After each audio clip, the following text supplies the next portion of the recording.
একটা লোক অসুস্থ হয়ে গেলে আমরা কাঁধে করে তাকে হসপিটাল নিতে হয়। স্বেচ্ছাশ্রমের সহযোগিতায় মূলত এখানে একটা সাঁকো নির্মাণ হচ্ছে। এই গ্রামের অনেক শিক্ষার্থী আছে যারা স্কুলে যেতে পারে না।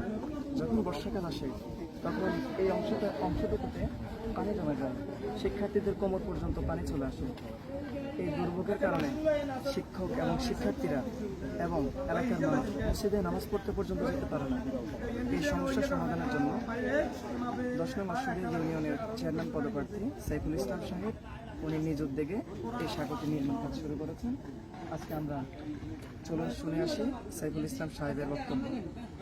এই রাস্তাটা তো অনেকভাবে একদম প্রায় ভেঙে গেছে, এখানে মানুষ চলাচলের প্রায় অযোগ্য হয়ে গেছে।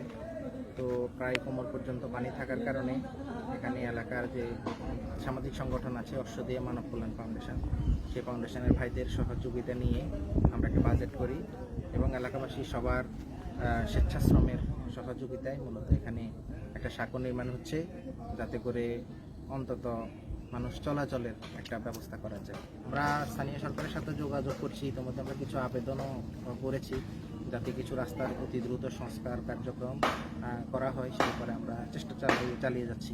আমাদের এই এলাকা দীর্ঘ অনেক দিন থেকে রাস্তাঘাট থেকে অবহেলিত।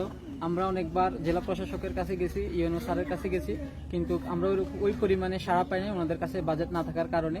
গত 2024 সালে যখন বন্যা হয়েছিল তখন এই জায়গা সহ বিভিন্ন জায়গায় আমরা সেতু নির্মাণ করতে হয়েছে এবং সেতু দ্বারা আমাদের এলাকায় যে পরিমাণ ছাত্ররা আছে তারা শিক্ষার জন্য সুযোগ সুবিধা পাচ্ছে।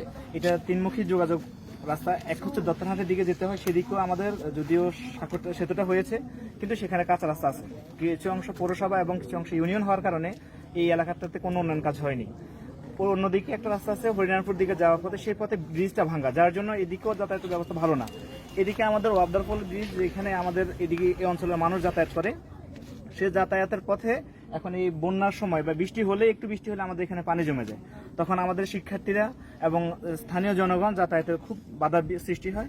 আমাদের এরকম এক সমস্যা, একটা লোক অসুস্থ হয়ে গেলে আমরা কাঁধে করে তাকে হসপিটাল নিতে হয়। আমাদের এখন এরকম অবস্থা, আমরা একটা রিক্সায় যেতে পারি না। আমরা কৃতজ্ঞতা প্রকাশ করছি আজকে যে মানব কল্যাণ ফাউন্ডেশনের চেয়ারম্যান ডাক্তার সাইফুল ইসলাম ভাই আমাদেরকে অর্থনৈতিকভাবে সহযোগিতা করেছেন এই সেতুটা নির্মাণ করার জন্য। আমরা পুরো এলাকাবাসী, আমরা পুরো ছাত্র সমাজ ভাইয়ের কাছে কৃতজ্ঞতা প্রকাশ করছি।